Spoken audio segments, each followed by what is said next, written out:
Hola, una vez más nos encontramos en Tendencia, es nuestro primer episodio de la segunda temporada de este año 2022 y estamos complacidos como siempre de llegar hasta ustedes para analizar los temas que son tendencia en Venezuela y en el mundo. Y por supuesto nos ocupa el tema económico para esta jornada. La bienvenida por supuesto a los panelistas, nos acompaña Enrique Núñez como siempre y por supuesto el economista Leonardo Soto. Muchachos. Ajá, ¿qué tal, Seir? ¿Cómo recibiste ese año?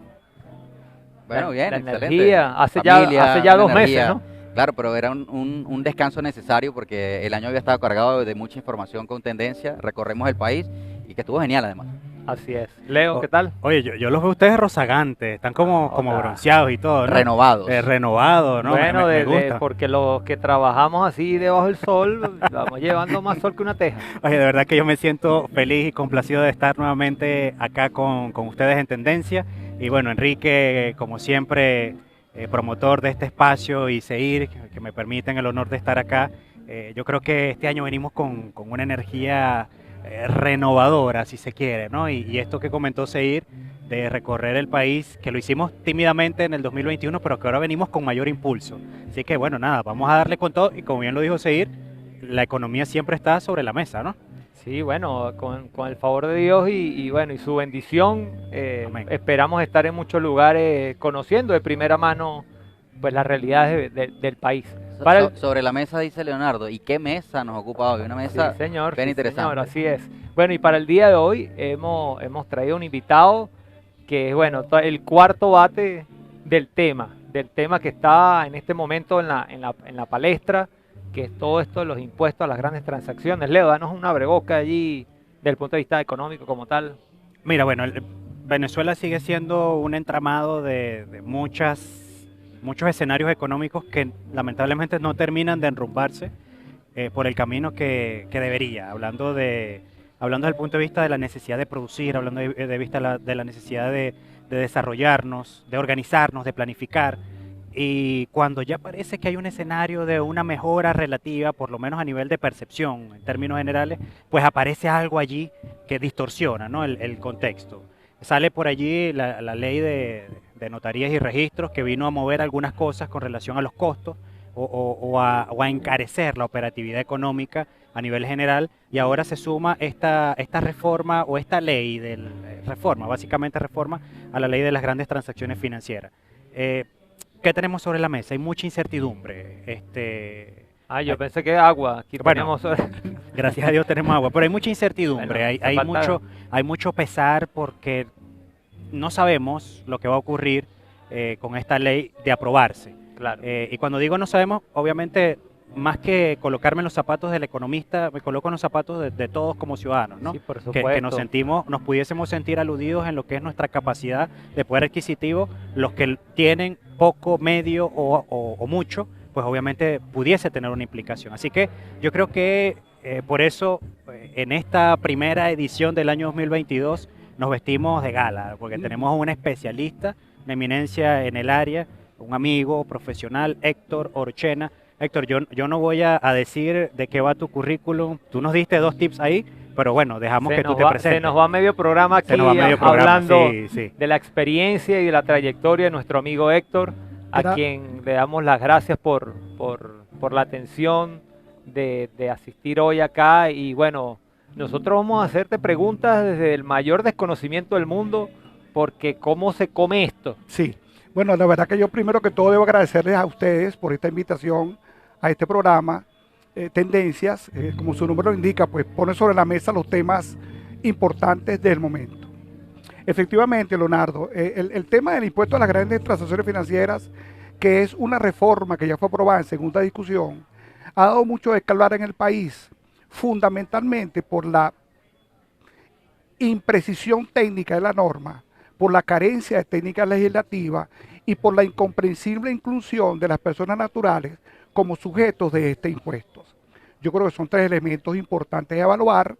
Y recordemos por favor que esta ley del impuesto a las grandes transacciones financieras fue promulgada por primera vez en Venezuela a finales del año 2015 y entró en vigencia en el año 2016. Debemos siempre comenzar por decir que no es cierto que sea un impuesto a las grandes transacciones O financieras. sea, ya de ahí el nombre. Ya el nombre en sí mismo supone una irregularidad de base. Ok.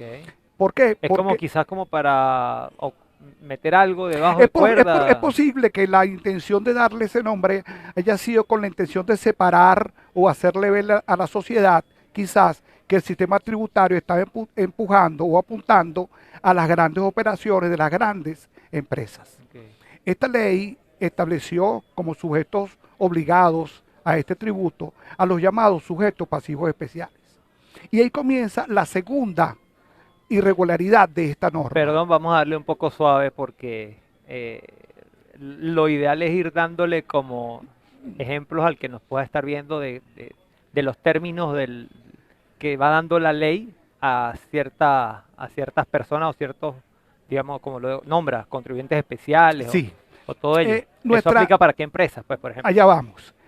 Cuando la norma define que este sujeto es aplicable a los sujetos pasivos especiales, la primera pregunta que uno se hace es, ¿qué es un sujeto pasivo especial? Correcto. El sujeto pasivo especial es una calificación de tipo administrativo asignado por la administración tributaria a determinados tipos de contribuyentes que en teoría son los contribuyentes de mayores niveles de ingresos o facturación en el país, Ok. es decir, las grandes empresas del país. Por lo menos ese fue el origen del concepto contribuyentes especiales. ¿Qué ha pasado en el tiempo? Para la calificación de sujeto pasivo especial, se emitió una providencia según la cual bastaba que una empresa facturara en el año 30.000 unidades tributarias para tener la posibilidad de ser calificado como sujeto pasivo especial 30.000 unidades anuales. al año. ¿Cuál es el valor actual de la unidad tributaria, Héctor? Antes de eso, en algún momento, cuando recordemos que la unidad tributaria es creada con la intención de ser una especie de catalizador del comportamiento económico de las variables tributarias. Es decir, antes de la creación de la unidad tributaria en el año 94, digamos que las leyes tributarias se hacían obsoletas inmediatamente porque todos los valores contenidos en esta ley están expresados en bolívares. Entonces, al haber inflación, esos bolívares expresados en las leyes quedaban, digamos, sin efecto. Se crea la figura de la unidad tributaria con la intención de que fuera un catalizador en el tiempo y mantuviera actualizada los valores de las leyes tributarias. A partir del año 2007 aproximadamente, el gobierno venezolano, la administración tributaria específicamente, comenzó con un proceso que nosotros llamamos que le hizo mucho daño al país, porque comenzó con un proceso lento de subvaloración de la unidad tributaria. Es decir, si la unidad tributaria era el reflejo del comportamiento de la economía, este valor debía aumentar en la medida en que aumentara la inflación, y así lo establecía el Código Orgánico Tributario de aquella época. La administración tributaria se puso de espaldas a esta norma y comenzó a asignar un valor a la unidad tributaria que era distinto al valor de la inflación para cada año. Eso comenzó aproximadamente en el año 2007. ¿Cuál es la consecuencia? Hoy en día la unidad tributaria tiene un valor de 0,02 bolívares. Si multiplicamos 30.000 unidades tributarias por 0,02 bolívares, eso nos da 600 bolívares en el año. Héctor, disculpa que te ataje. Todo el mundo es contribuyente especial. ¿Sí? Todo el mundo puede ser contribuyente Ahí es especial. ahí es donde viene mi pregunta. El trabajador que hoy está percibiendo 50, 100, 150, 300 dólares al mes, de entrar en vigencia esta reforma, ¿cómo le afecta a ese trabajador que ya con 150 dólares en el bolsillo, Va arriado. va llevándola difícil? Claro. ¿Qué significa Va cuesta esto arriba. para el que tiene tal vez no acceso a montos tan altos? Claro. Quiero cerrar la idea anterior para contestar tu pregunta. Adelante. Entonces, aquel contribuyente especial, hoy día cualquiera puede ser contribuyente especial. Entonces, no es verdad que los contribuyentes especiales son las grandes empresas del país. Luego, O sea, ya ahí habría que hacer una actualización. ya digamos que en ese sentido, habría que sincerar, por lo Sincerar, menos el título de la sincerar. norma. Claro, Por lo menos el título de la norma. claro. Acabar con la historia de que es el impuesto a las grandes transacciones financieras. ¿Por qué? Porque se es contribuyente especial desde las empresas muy grandes en este país hasta la pequeña bodeguita de la esquina, que fue calificada como contribuyente especial de parte del CENIAL. Y ese es un primer elemento. Ahora, nos comentabas un poco en el previo que estuviste en la creación, cuando en el 92, 94, 93, 94. 93, sí. 94 se genera esta, y tenía un propósito. Sí. ¿Cuál es el propósito de sus creadores en su momento? El contribuyente especial fue el resultado de un estudio económico. ¿Hay una especie de jurisprudencia en otro país? O sea, ¿se toma Sí, alguna cómo no, referencia? porque además digamos que la rueda ya está inventada. Exacto. Nuestro trabajo en aquel momento, en el año 90-91, era precisamente tratar de identificar, bajo la teoría del principio de Pareto, es decir, identificar aquel 20% de contribuyentes que tenían la potencialidad de aportar el 80% de la recaudación. Correcto. Allí nacieron los grandes contribuyentes. Perfecto. De mantenerse actualizada la unidad tributaria en el tiempo, ese principio pudo haberse mantenido.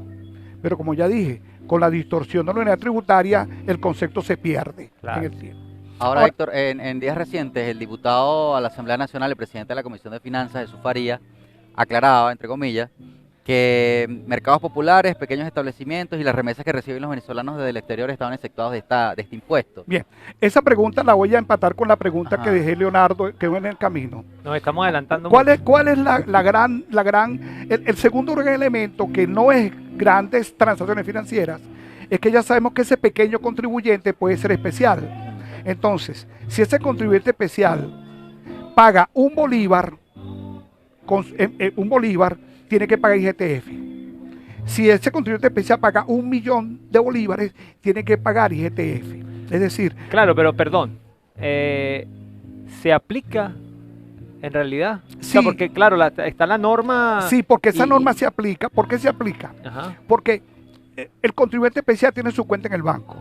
Y con la creación de este impuesto se creó una figura que se llama agente de percepción, que cuando el contribuyente especial emite un cheque o hace una transferencia, el banco automáticamente le debita de su cuenta el 2% de impuestos, independientemente del monto de la transferencia o del pago que esté haciendo. Entonces ya están configuradas las dos grandes mentiras. El otro gran problema que trajo esta norma precisamente fue la incorporación de las personas naturales como contribuyentes de este impuesto. De hecho, cuando uno hace un análisis técnico de la norma, uno se encuentra que la incorporación de las personas naturales como contribuyentes de este impuesto cambia la base conceptual del tributo mismo, porque deja de ser un impuesto a transacciones financieras para convertirse en un impuesto al pago en divisas. Entonces crean un supuesto económico distinto, incluido en una ley que se supone debe regular las operaciones del sistema financiero. Entonces, ¿qué me Entonces- conviene más, Héctor? Pagar con dólares, yo que voy a pagar a comprar en un market, hacer una compra en un supermercado, ¿pago con dólares o deposito y pago con mi tarjeta Te para que sea el conviene cambio en pagar en bolívares? bolívares usando cualquiera de los mecanismos que tengas a la mano. Por ejemplo, un poco tratando de empatar con tu pregunta, existen ciertas excepciones. El primer elemento que debemos tener en cuenta es, y yo quiero que tomen nota del numeral quinto y numeral sexto del artículo cuarto. Esos numerales no tienen ninguna otra interpretación sino entender claramente que son contribuyentes de este impuesto las personas naturales. Cuando paguen en moneda extranjera usando el sistema financiero o cuando paguen en moneda extranjera sin usar el sistema financiero y le paguen a contribuyentes especiales. Eso está perfectamente definido en esos dos numerales. Ahora bien, esa persona natural, cuando le compre a un contribuyente especial, si le paga $1 en efectivo, tendrá que convertirse en contribuyente y pagar el 3%, que es el porcentaje establecido o aprobado en este proyecto de ley en segunda discusión. Sea porque paga $1, o sea porque paga $100, sea porque paga $1000. La cuantía no importa. La norma está diseñada para que O sea, si proporcional el porcentaje. el porcentaje Sí. independientemente del monto pagado. Está claro, el nombre dice grandes transacciones, pero pagas $1. O sea, pagas $1, tienes que pagar 1.3, ¿no? El 3%. 3%. El 3%, que es lo que está en la propuesta de ley aprobada en segunda discusión. Bueno, Cuando el es diputado... importante también explicar eso, ¿no? Está aprobado en segunda discusión. ¿Qué le faltaría para entrar en vigencia allí? Una vez aprobada en segunda discusión, esto tiene que ser remitido al presidente de la República para que le dé el visto bueno. O la vete, según lo que él O sea, considere que... hay los dos escenarios. Los dos Es escenarios. posible que quizás estemos hablando de esto y no vaya. Porque... Es posible que el presidente de la República, visto las grandes críticas y observaciones que han hecho tributaristas, economistas, contadores, en fin, toda la sociedad en general, grandes empresas, se ha quejado sobre la forma como fue estructurada esta norma. Es muy probable que el presidente de la República decida vetar esta norma y hagan las correcciones que deba hacerse para evitarse las distorsiones contenidas en esta disposición. Es probable que eso Y pase. entre esas podría ser el margen que queda abierto desde 3% hasta el 20% que queda a discreción del Ejecutivo en cualquier momento modificarlo, ¿no? Eso también es Claro, una... en esta reforma recordemos que se crearon 3 tipos de alícuota. Una alícuota de hasta el 2%, cuando los pagos se efectúen en bolívares, eso mantiene lo que estaba en la ley anterior. Una segunda capa de alícuotas que va entre el 2 y el 8%, cuando tú pagues utilizando el sistema financiero en moneda extranjera, y un tercer grupo de alícuotas que va entre el 2 y el 20%, cuando se pague sin usar el sistema financiero. En el proyecto de ley que fue aprobado, se estableció un 3% para los 2 últimos supuestos. Pero siempre quedó abierto en la ley ese margen. ¿Qué significa esto? Y este es otro tema en esencia delicado, porque si el gobierno venezolano tiene problemas de caja o problemas financieros sustantivos, puede echar mano a una reforma de la alícuota y en un decreto presidencial puede aumentar del 3% hasta el 20%. Y eso siempre significa un peligro en una economía que se ha caracterizado fundamentalmente por graves signos de voracidad fiscal a nivel general. Tú mencionabas la ley de registros y notarías, pero también tenemos, por ejemplo, la creación del impuesto a los grandes patrimonios para los contribuyentes especiales. Hemos visto cómo el proceso de armonización tributaria municipal ha significado una enorme carga fiscal para las empresas a nivel nacional, porque ahora usan el petro como unidad variable de cuantificación de la obligación tributaria, y además son unos montos en petro que en algunos casos podría uno considerar que son hasta confiscatorios. Ahora, Héctor, otro tema que también has colocado sobre la mesa la parte oficial en sus líneas discursivas tiene que ver con la defensa y fortalecimiento del Bolívar. Ellos aducen que, bueno, la ley lo que busca es que la usabilidad del Bolívar aumente, que pueda tener un mayor movimiento en las transacciones y que esto fortalecería y pondría en competitividad el llamado sistema multimoneda que ahora Venezuela intenta experimentar.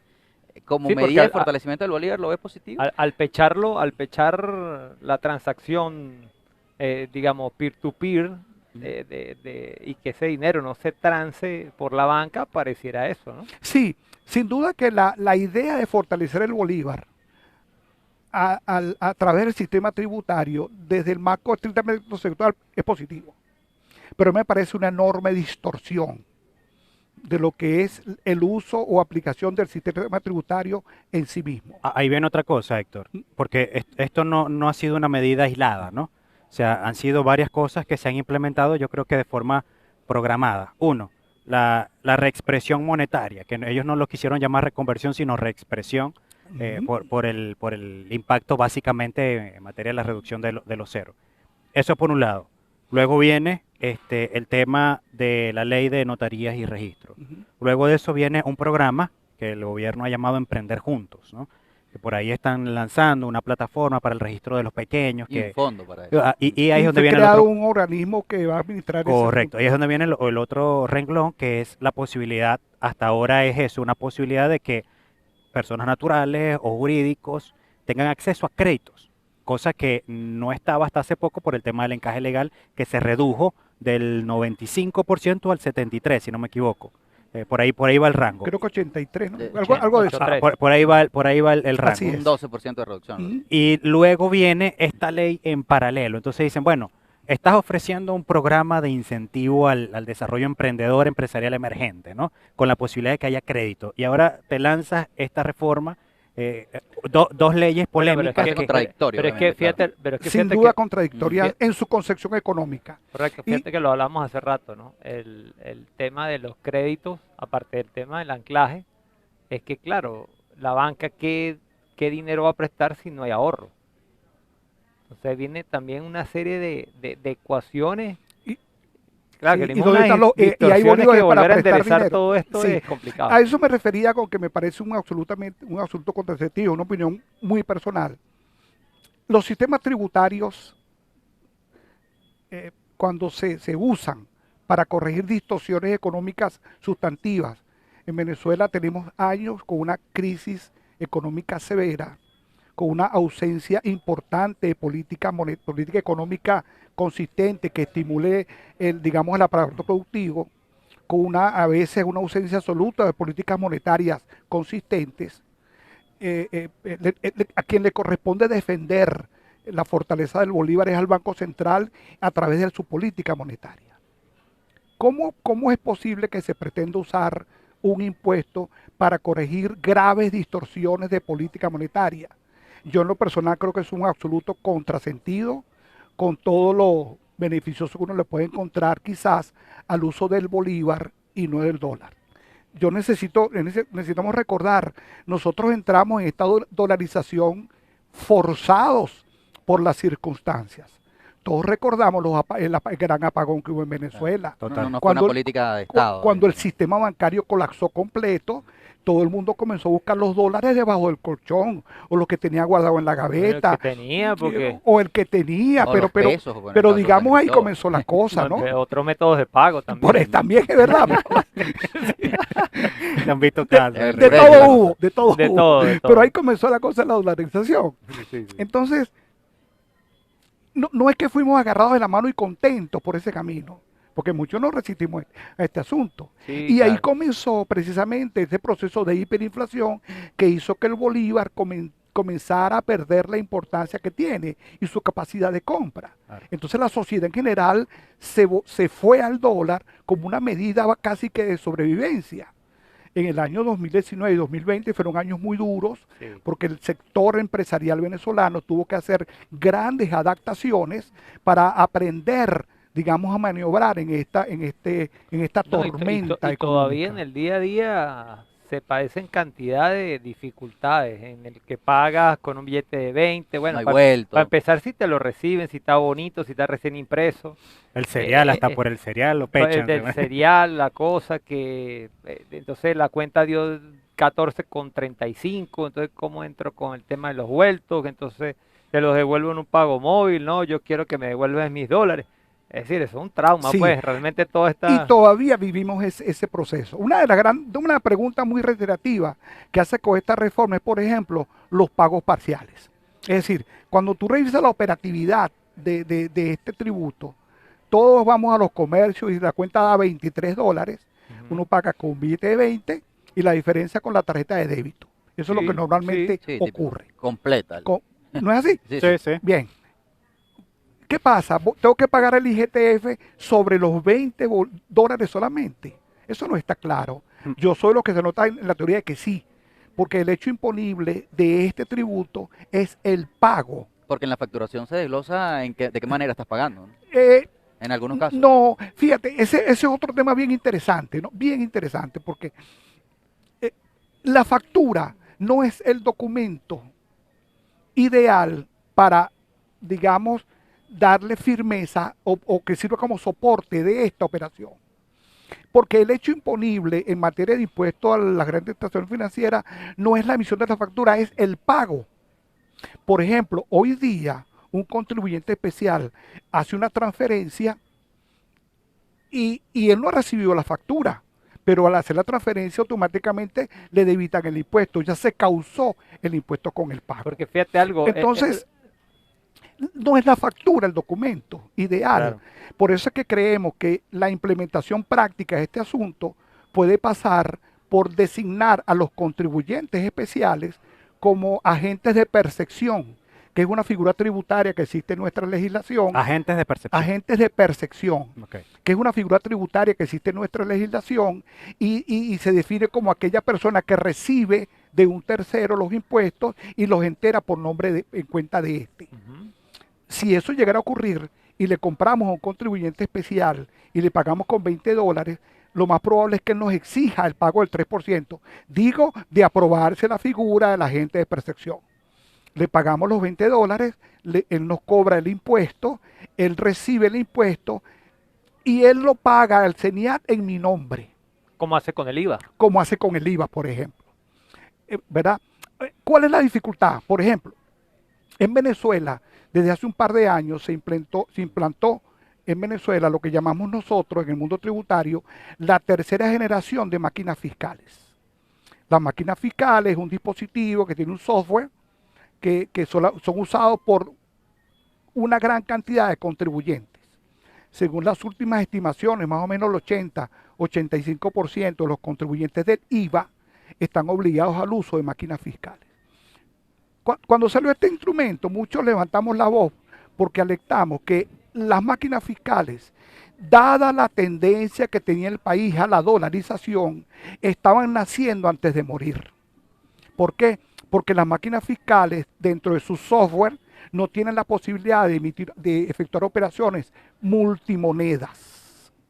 Entonces no es posible que en una factura emitida por una máquina fiscal se indique nada distinto a lo que sea la factura en sí misma y el cobro del IVA contenido Claro, en esa pero factura. fíjate que hubo un momento donde los comercios o se empieza a transar en otras monedas, en divisas, y el CENIAT dice, los comercios pueden recibir divisas, pero emite tu factura en Claro, bolívares a claro. la tasa del Banco Central. Eso se fue como ordenando. Y de eso por tiene sí. razón de ser. Sí, sí, Porque hay como cierta lógica, No, pues, no, y hay eso coherencia. es perfecto. Es Sí. decir, si usted va a un supermercado o a un establecimiento cualquiera y usted paga en dólares y el comerciante le dice que no le puede emitir factura en dólares, ese comerciante es un evasor fiscal. No hay ninguna razón para que el comerciante no emita la factura, porque no hay vinculación entre el modo de pago y el hecho imponible que supone la emisión de la factura. ¿Qué pasa? Porque la emisión de la factura supone que no hay evasión en IVA, supone que no hay evasión en impuestos sobre la renta. Entonces la emisión de la factura, independientemente de la forma como se efectúa el pago, debe ser emitida. Es correcto. ¿No es así? Es correcto. Entonces eso está bien que se haga y Sí, me vale. parece una política muy interesante del CENIAT. De hecho, Claro, porque ahí no hay evasión. Ahí Claro. tú dices, bueno, indistintamente como tú me pagues, yo te genero tu factura a la tasa en bolívares al cambio. Aquí correctamente. está tu factura, ahí está tu correctamente, IVA y está todo. Correctamente. Yo quisiera, Héctor, Muchos comercios y lo hacen, pero perdón, otros se hacen los Willy May. se hacen los Willy. sí, Claro, sí. venimos también de una Una cultura cultura, claro. donde el tema de tributar ha sido súper complejo durante, tú lo puedes saber muchísimo más que nosotros, pero ha sido siempre difícil que el Hasta un venezolano, estigma, sí, es que lo siente como, venimos del todo regalado también. Sí, seguramente. La verdad es que... Lo pensaste, Héctor, lo- ¿qué pasa? Te trancaste ahí. Sí, no, lo pensé porque quizás en el año 93, cuando se creó el CENIAT, ese era un argumento válido. Han pasado, ¿cuánto? 24, 25 años. 30 años, Desde el 94, 20, lo que haya pasado. 19 30, años, 30, sí. ya desde esos 29 años. Sí. perdón. Y la verdad que ha habido un proceso de aprendizaje tributario bien interesante en el país. Sí. Quizás la misma crisis económica venezolana, la precariedad de las condiciones económicas del país, haya estimulado de nuevo el tema de la evasión fiscal. Es decir, por ejemplo, en las épocas de pandemia, que se habían Claro. cerrado los establecimientos, que les prohibían abrir los establecimientos, muchos comerciantes migraron a las redes sociales. Así Cerraron sus establecimientos, migraron a las redes sociales Y anda y virtual. ahora les cuesta volver a la formalidad. Les cuesta, no quieren hacerlo, pues lo consideran costoso. O lo consideran costoso. Ese es otro de los grandes adversarios de esta reforma. Claro, lo importante es que a ver, quizás un tema ¿cómo es? De aplicación, ¿no? Porque la idea es que siempre que tú vas a ir educando, porque en realidad en todos los países que viven de los tributos, Venezuela no puede decir que es de los que vive de los tributos, pero ha empezado Sí, a dar un viraje. eh, es un deber como ciudadano pagar los impuestos. sin duda. Pero lo ideal es que también el órgano que se encarga de recaudarlos, pues me lo haga tan fácil y tan amigable y tan asequible que yo lo pueda gestionar, pues que sea práctico. Eso Sí, debería bueno, ser algo natural. los sistemas tributarios tienen que facilitarle la tarea a la gente. Sí, hacerlo Los práctico. sistemas tributarios tienen que ser diseñados de forma tal que no signifiquen un trauma en su cumplimiento. Claro, es Y que inclusive los sistemas tributarios tienen que procurar de alguna forma que sean soportables por el contribuyente en general. Por ejemplo, hoy en día una persona, pongan atención a las preguntas que ustedes hicieron hace un rato, una persona natural que durante el año 2021 ujú, devengó sueldo mínimo, este año está obligado por ley a declarar y pagar el impuesto sobre la renta. Imagínate tú. Con la entrada en vigencia de la ley. No, no, no, No, no, no. no, no. no, por el mismo hablando valor de la unidad de la tributaria. unidad Ok, ok. tributaria, la persona que gana un sueldo mínimo obviamente ya excede. Nuestra ley de impuesto a la renta dice que para Eso debería actualizarse. una pues, persona claro. natural que devengó 1.000 unidades tributarias al año es contribuyente del impuesto sobre la renta. 1.000 unidades tributarias por Por cero. 0,02 bolívares son 20 bolívares al año. No, bueno. Eso es una, por decirlo menos, una perversión del sistema. Entonces, cuando uno mira el tributo bajo esa óptica, uno encuentra que está frente a un sistema completamente atrofiado, que además, desafortunadamente, no era confianza para los contribuyentes. Ahí es donde Ahora, viene, ahí es donde ajá. viene. Y yo, Adelante, yo sí. quiero acotar esto antes de pasar la palabra. Es que Estamos multipreguntas también. nosotros, quienes vivimos la consultoría, yo en lo personal odio a muerte a los evasores, porque los evasores no me dan trabajo. Claro, A mí no me interesa que hayan evasores en este claro, país. no. ¿No es así? Claro. Por eso pujo y propongo y exijo que se cree un sistema tributario que pueda ser administrable Claro, y que estimule amigable, el cumplimiento de las amigable. obligaciones Estamos de tributarias. acuerdo. Yo tuve una tía de la cual aprendí muchísimo. Trabajé con ella un tiempo siendo fiboy de muchacho. Ella fue contadora. Y bueno, aprendí mucho de ella. Y ella siempre me decía, papá, siempre hay que pagar. O sea, como contribuyente, perdón, como persona natural, declara. Y yo apenas empecé a cumplir 18 años, declaro todos los años, todos los años, todos los años. O sea, lo he hecho recurrentemente. Claro. Y ella Enrique siempre hablaba me- del tema cuando hablaron de la unidad tributaria. Decía, bueno, no, es que eso hay que actualizarlo. Sí. Entonces me trae a colación la opinión general de los expertos económicos del país. Es bueno, hay una realidad económica que tiene el país y eso merece, necesita urgente la adecuación de la ley. Entonces hay un intento de adecuación de la ley, pero con unos elementos que parecen no estar conformes, todo el sector que tiene que ver con la economía. En tu opinión, ¿cuáles son esos elementos que debería tener la modificación de la ley y si se requiere la modificación de la ley, considerando las grandes Bueno, transacciones? también, perdón, que antes que responda, también recuerda siempre que cualquier decisión que le toque el bolsillo a cualquiera, la gente Claro, va hay resistencia. Sí, bueno, Por eso digo, es que- ok, pero es doloroso. estamos pidiendo es que- adecuaciones, por ejemplo, el tema de la es inversión. que como Bueno, todo, hay que adecuar la ley. como decía Leo, tengas mucho, tengas poquito, siempre hay epa, ¿cómo es esto? Ya va, sí, pero si a duras penas estoy ahí rasgando para hacer el mercadito y ahora cómo me van a quitar. Fíjate qué interesante, porque cuando se aprueba esta ley en el año 2015, Es que hace más bulla ahorita en la modificación que en la programación. claro, pero fíjate el detalle. Cuando se crea la ley en el 2015, que entra en vigencia en enero del 2016, inmediatamente salieron 2 decretos presidenciales que establecieron la tasa cero para las operaciones en moneda extranjera en bancos nacionales. En aquel momento no se entendía por qué la tasa cero a operaciones en moneda extranjera, el decreto, si mal no recuerdo, 2212, y luego salió un decreto 2232, que establecía la tasa cero. ¿Qué se suponía? Que esa tasa cero había sido diseñada con el objeto de no entorpecer la actividad económica, porque la dolarización era un camino que parecía inevitable. ¿Cómo es que en aquella época se emitieron esos decretos con tasa cero para operaciones en moneda extranjera y hoy día pretenden gravar esas mismas operaciones? ¿Qué cambió de allá para acá? ¿Acaso de mantener la ley como estaba y eliminar esos decretos y establecer una tarifa única del 2% para todas las operaciones del flujo monetario venezolano no era suficiente? ¿Por qué incluir a las personas naturales en general como contribuyentes de este impuesto, causándole un daño económico que solo Dios sabe hasta dónde va a llegar?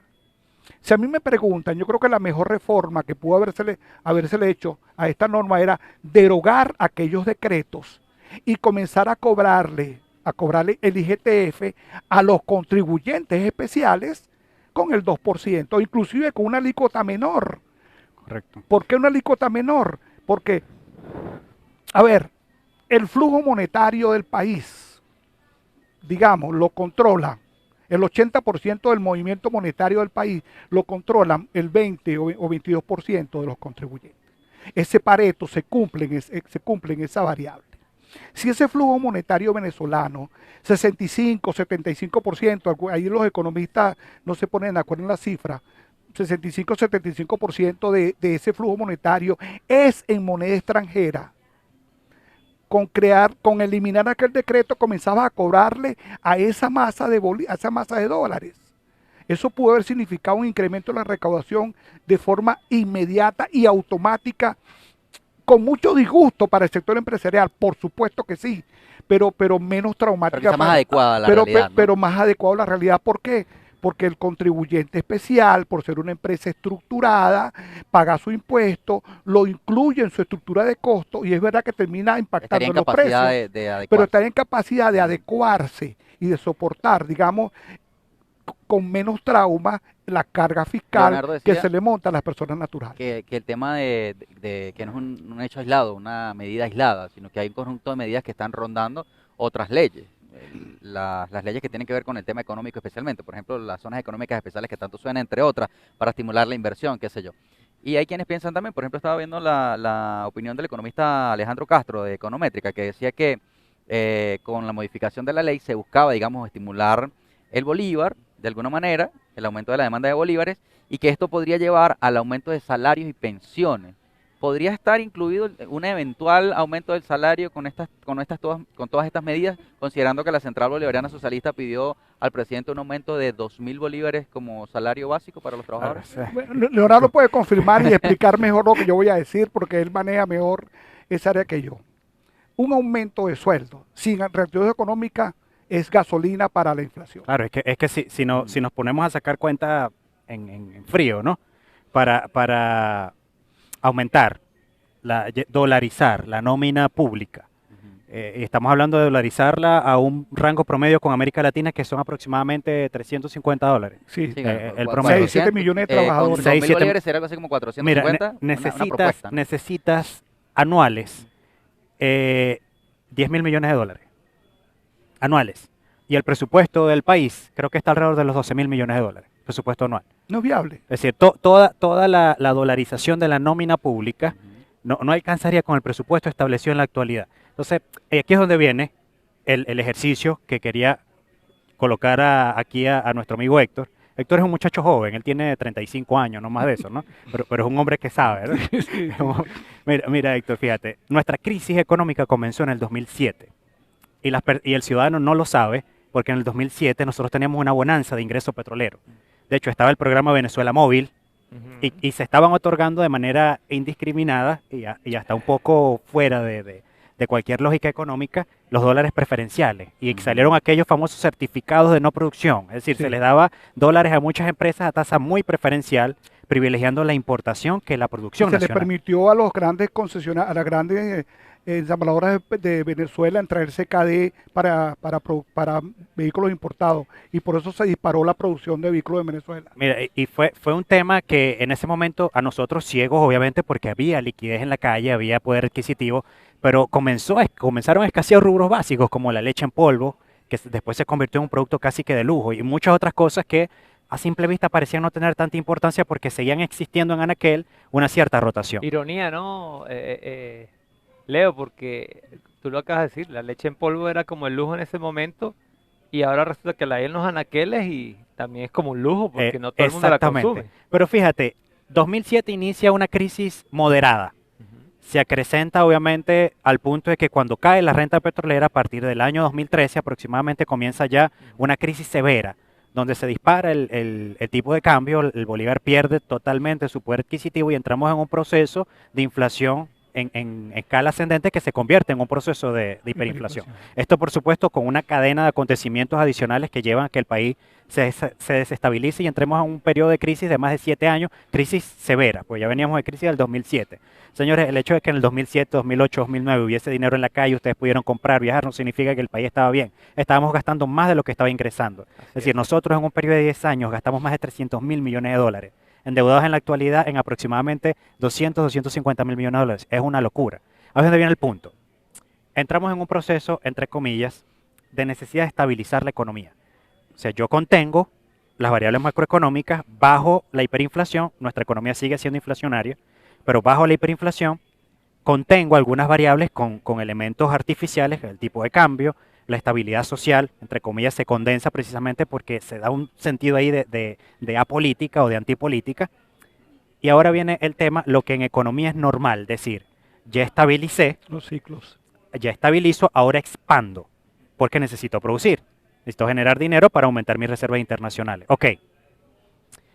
Está sobre la mesa la posibilidad de que los pequeños y medianos reciban ciertos beneficios para que produzcan. Pero a la par salen normas contradictorias que parece que tumban esta hipótesis. Héctor Orochena. O ponen cuesta arriba la idea. O ponen cuesta arriba. Claro. Héctor Orochena. Sí. Tienes hipotéticamente el poder de crear leyes o reformarlas por decreto. Si eres tú el que toma la decisión, ¿qué haría Héctor Orochena para que tributariamente el país se encamine a que en efecto podamos pensar en expansión económica? Paso 1, paso 2, paso 3, paso 4. Yo refrendo esa pregunta. Tributariamente hablando, por ejemplo, el emprendimiento. El gobierno venezolano ha hecho un gran esfuerzo para estimular el emprendimiento. Con esta ley, de la forma como está aprobada en segunda discusión, pone a pagar impuestos IGTF a ese emprendimiento. Porque ese emprendimiento coge algunos dólares y cuando va a comprar en un contribuyente especial tendrá que pagar el 3%. Entonces, vuelvo sobre la idea inicial. El primer elemento sería no aprobar la ley en estos términos, sino derogar los decretos, aquí se referencia anteriormente, para que sigan siendo contribuyentes los mismos contribuyentes que son hoy. Y dejaría por fuera a todo ese emprendimiento, quedarían excluidos como no contribuyentes. Y además, de acuerdo a la ley de emprendimiento, recuerda que ellas tienen un lapso de 2 años, y en esa misma ley se establece una serie de beneficios fiscales que todos son perfectamente viables. Es decir, perfectamente bien analizado, tú puedes crear sistemas de estímulo.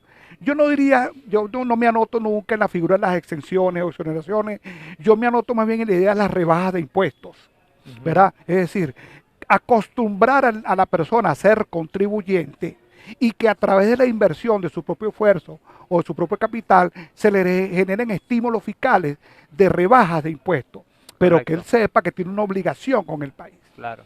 La figura de las exoneraciones siempre ha sido una figura, o exenciones, ha sido una figura criticada porque terminan siendo, pareciera en algunos casos, que son otorgadas dependiendo de ciertos tipos de intereses más que colectivos particulares. Por eso me divorcio un poco la figura de la exoneración. Creo más en la figura de la rebaja por inversión. Sin duda, derogaría inmediatamente el impuesto a los grandes patrimonios. Es un impuesto absolutamente absurdo. Como tú bien lo acabas de decir, nosotros venimos de 7 años de contracción económica. Una caída, casi que en caída libre del Producto Interno Bruto. Y el impuesto a los grandes patrimonios se supone que pecha los grandes patrimonios. Y lo que todos sabemos, porque todos vivimos en este país, que las grandes empresas en este país lo que han perdido realmente es patrimonio en el tiempo. Entonces, ¿cómo incluir un impuesto a los grandes patrimonios que grava a las empresas que están haciendo un enorme esfuerzo por mantenerse abiertas y crear nuevos empleos? Yo creo que la reactivación económica comienza por una ponderación del sistema tributario. Un sistema tributario más razonado, como dije antes, la eliminación del impuesto a los grandes patrimonios, la urgente sinceración de la unidad tributaria y no esta perversión de unidad tributaria que tenemos hoy día, que mientras menor es, mayor es la base de contribuyente, y convirtió el impuesto sobre la renta proporcional por definición, progresivo por definición, en un impuesto proporcional, porque acható las tarifas de impuestos. Entonces, con una sinceración de la unidad tributaria. ¿Será que eso no se ajustó para decir, bueno, ya aquí ahora sí a todo el mundo lo metimos a pagar impuestos? Es probable, pero eso es una distorsión del sistema mismo. Entonces, cuando tú sinceras la unidad tributaria, tú devuelves la progresividad del impuesto a la renta. Cuando tú aumentas la unidad tributaria, tú excluyes el sistema de contribuyentes a pequeños contribuyentes que necesitan un mayor esfuerzo para generar actividad económica. Cuando tú ajustas la unidad tributaria, tú tiendes a equilibrar las reglas de juego. Fíjate un detalle. Esa persona natural que yo hacía referencia hace un rato, que devenga sueldo mínimo y que tiene que presentar la creación de impuesto a la renta, lo más seguro es que no la presenta porque, bueno, yo hice un ejercicio que circuló en redes sociales hace unos días y yo decía que una persona que tenga 2 hijos y ganó sueldo mínimo tiene que pagar el 20% de su ingreso en impuestos. Hazme el favor. No, entonces esa persona simplemente no va a declarar. Claro. Entonces lo que no tiene de dónde. No tiene de dónde y no sabe. Muy difícil. Entonces no tiene sentido mantenerlo como contribuyente. Claro. Entonces, pero fíjate lo imperfecto del sistema. Esa persona que está obligada a pagar impuestos, si él no declara y la administración tributaria decidiera aplicar la ley como está redactada, la multa para esa persona sería de 150 veces la moneda de mayor valor. Imagínate tú. Entonces estamos hablando de que si la ley se aplicara, una persona que ganó en el año 20 bolívares y no declara, la pueden multar con 150, 170 o 180 dólares, porque utilizan el euro como unidad de medida para el cálculo. Entonces es un absoluto contrasentido. Claro. Tú no puedes obligar a todo el mundo a pagar y tener un régimen sancionatorio tan severo que descapitaliza. Ese sí está actualizado. Ese se actualiza todos los días. Recaudarían más así, todo. Sí, pero fíjate lo desequilibrado del sistema. Claro, entonces, el régimen sancionatorio no puede ser confiscatorio.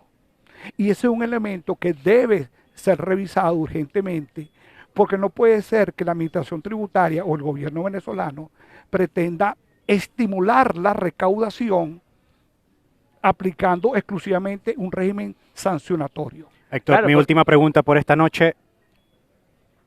¿Estimula o no estimula, es posible o no es posible el emprendimiento con esta ley del impuesto a las grandes transacciones financieras? La pone cuesta arriba. ¿Y por qué lo digo? Porque, insisto, ese pequeño emprendedor en una economía dolarizada, el 80-90% de sus operaciones serán en moneda extranjera.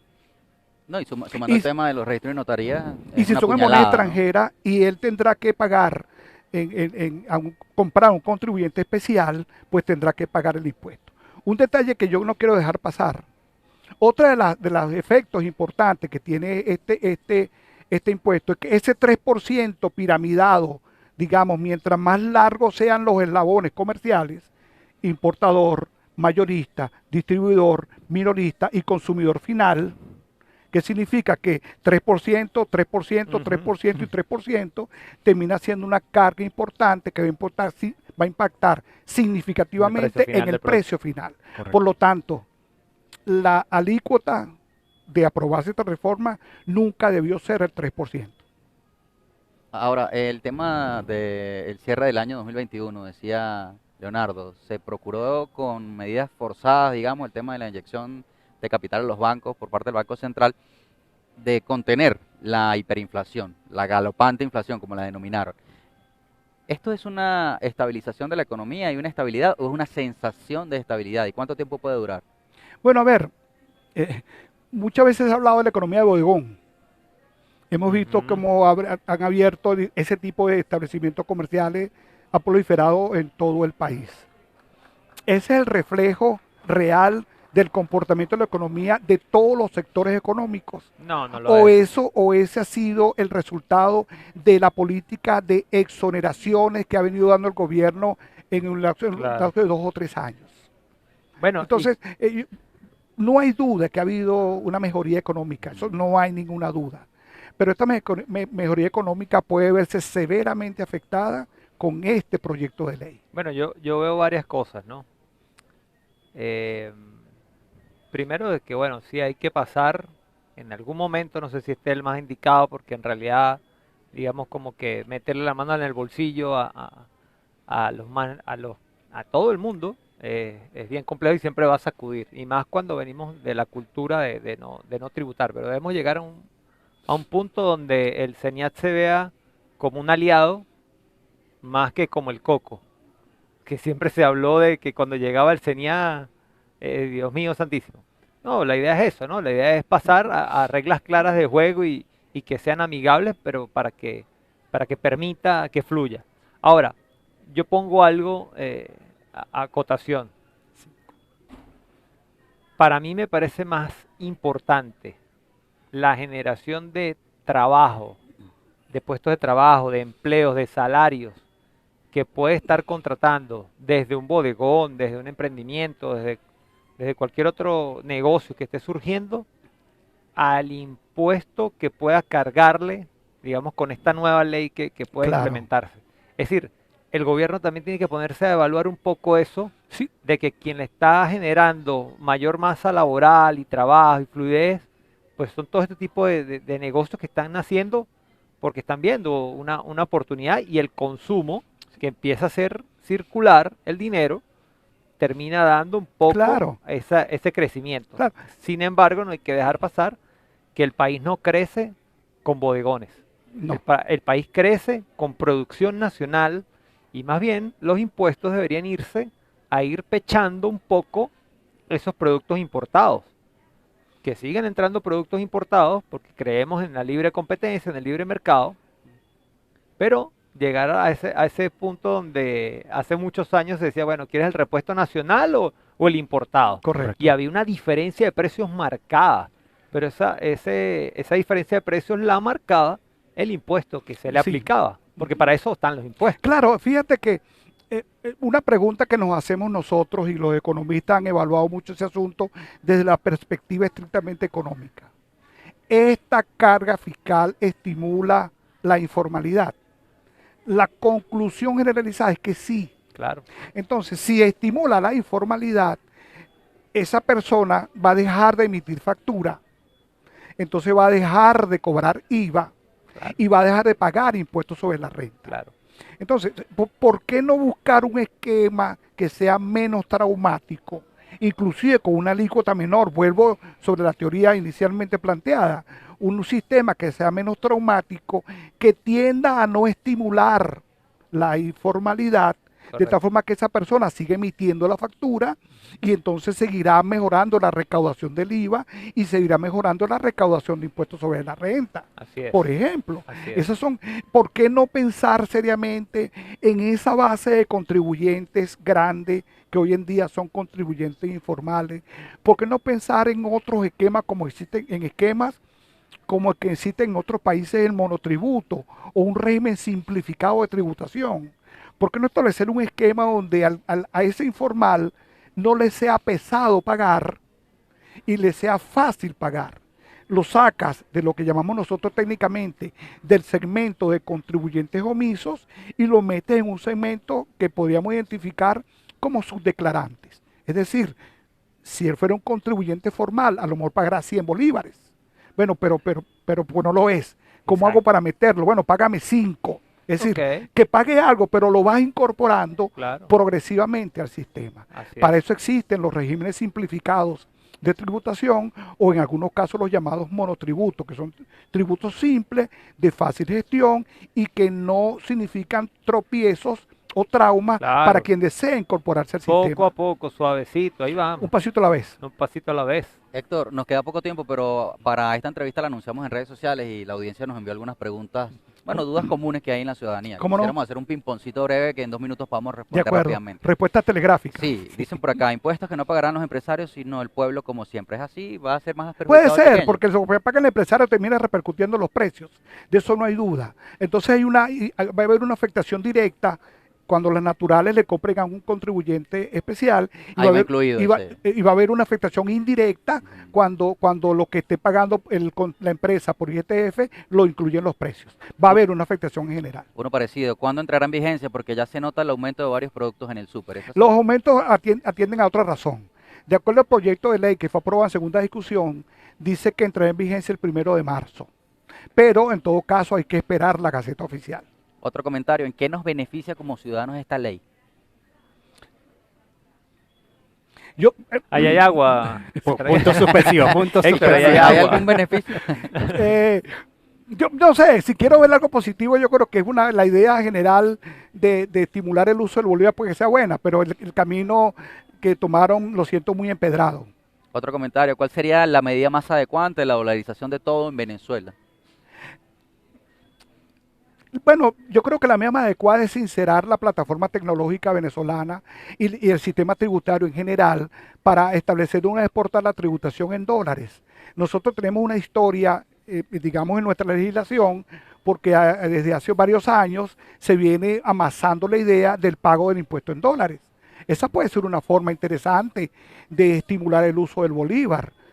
O de drenar del sistema esos dólares y que los dólares vayan directamente a las arcas del gobierno venezolano.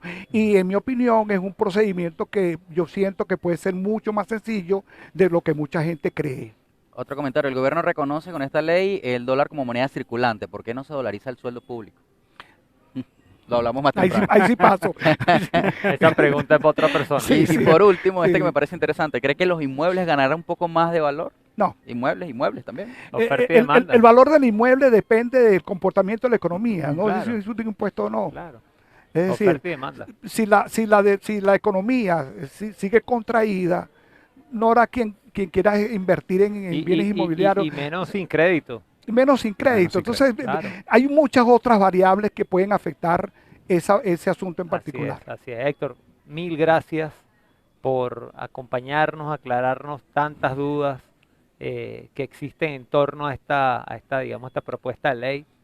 Que bueno, esperamos de todo corazón que siempre las decisiones que se tomen pues sean en beneficio de la población, ¿no? Y de que la gente lo sienta así, porque Que haya mucha coherencia, gente claro. dice, "Pero es que yo pago mis impuestos y mira este hueco que le cae al carro." Eso también es un poco, ¿no? Que no se siente que el impuesto llegue a... Sí, bueno, vemos la precariedad del sistema de salud, Claro, la educación. el Claro, sistema eléctrico, los servicios en la general. conectividad en general. Claro. Uno siente un Pero en muy mal realidad, sabor. pero en realidad como ciudadanos tenemos que ponernos la mano en el corazón y decir, bueno, durante los años incluso donde había bonanza, tampoco la gente pagaba impuestos. O sea, Pero O- yo o creo que tenía- estaría Es que algo yo- positivo de la ley, mira, quizás es la eh, discusión de Enrique, yo la creo cultura que- tributaria, ¿no? Es que yo siento que debo diferir de ti, porque yo vivo en la consultoría tributaria, yo vivo de eso. Pues. Si en Venezuela no existieran impuestos, yo vendiera corta uñas, por supuesto. porque yo no sé hacer más nada. Claro. Entonces, yo tengo muchos clientes que son fieles, es decir, en el mundo tributario hay de todo, desde el contribuyente que paga Sí. hasta el último de los centavos, Sí, hasta el completamente evasor. sí, sí. Entonces, sí, sí. hay de todo, En todos los países, creo. en todos los países así. No, lo hablo como Y- ciudadano, sí, como no. ciudadano que al final es la masa, ¿no? Es la Sí, masa claro. del- Y inclusive yo interactúo mucho en grupos de profesionales, contadores, ese tipo de cosas, y uno observa con mucho agrado que hay una enorme preocupación sí, entre claro. los profesionales por hacer cumplir a sus clientes. Entonces hay una serie de factores adicionales que pueden estar creando tropiezos en ciertos segmentos de la economía. Así es. La inseguridad jurídica es uno de ellos. Sí. O sea, es decir, si hace un par de años crearon un entramado legal donde estimulaban el uso del dólar, permitieron abrir cuentas, derogaron la ley de lícito cambiario, crearon el convenio cambiario del Banco Central donde se le permitió a la banca crear cuentas custodio, estimularon el uso del dólar y ahora nos salen con esto. Pareciera que nos fueron llevando por un camino y sentimos que lo que no había era seguridad jurídica, Claro. porque esta ley parece ser un absoluto contrasentido a toda esa política económica Que se venía previa que se dando. venía dando. Claro. Bueno, Héctor, bueno, agradecido de verdad por este derroche de conocimiento y bueno, y todas estas preguntas que te hicimos, yo sé que van a aclarar muchas dudas. Bueno, señores, volvió tendencia siendo tendencia. Bueno, Y mira bueno. con qué tema, además, muy controversial. bueno, Pues gracias a ustedes por la invitación. sí, de verdad. bueno, a ustedes muchísimas gracias por acompañarnos el día de hoy. Hoy agradecemos al espacio, al restaurante 5353, acá en Caracas, un espacio espectacular, che querido, de todo el sur, El punto más austral. el dice. punto más austral, Seir. Bueno, agradecerles por supuesto porque quizá en medio de las distorsiones de la economía, Héctor, parece contradictorio que bueno, también hay muchas empresas que están apostando al país. Así Es una es. empresa relativamente nueva, tienen 2 meses apenas Así de es. estar recibiendo el público con una propuesta en concepto muy interesante, un espacio súper acogedor, ideal, ya lo Espectacular, estamos viendo en imágenes. espectacular. Espectacular y bueno, siempre hay la posibilidad, yo rescatando el comentario anterior, es que quizá lo positivo que podemos tomar de esto es que se coloca sobre la mesa el debate para una futura cultura tributaria en el país, que todos quizás comencemos a voltear nuestra mirada a ver de qué manera también podemos contribuir al engrandecimiento económico del país. Y si es a través de la tributación, pues bueno, bienvenido sea, ¿no? Bienvenido sea. Bueno, la verdad que yo espero venir el domingo a comer empanadas chilenas y argentinas que me dijeron que las preparan. Ah, Gracias, bueno. gracias por la Vendremos invitación. todos, Héctor. A ustedes muchísimas gracias. Y bueno, nos despedimos acá de Las Pampas para todos. ¿Viste que se come re divino Recome- acá en ¿Cómo fue 53, que dijiste? ¿El 53? vino? ¿Vinito? Y ahora sale un vinito. Ahora sale un vinito. Señores, muchísimas gracias. Nos vemos Gracias. en un próximo episodio de Tendencia. Gracias.